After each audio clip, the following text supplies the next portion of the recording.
Question I chose to answer is, what are your plans for achieving a satisfaction work-life balance after graduating from college?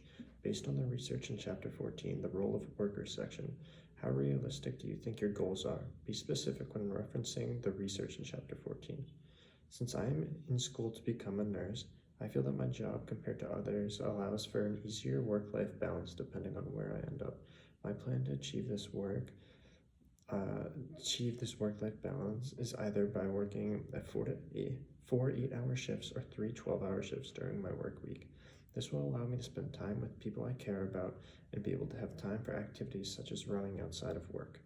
I do eventually plan to go back to school to become a nurse practitioner, which would eventually change my work hours, but just getting out of college, this work week plan will allow me to have a satisfactory work-life balance due to not having a traditional 9 to 5 days of the week.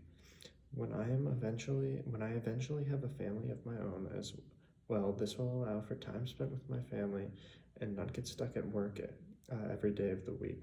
Although with the job of a nurse, holidays and weekends are required to be worked occasionally, but sacrificing some weekends and holidays for having a freer schedule is worth it.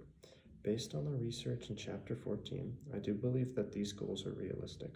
A job as a nurse pays well for the shift amount that I plan to work, so it is feasible to be able to support a family, as well as eventually go back to school.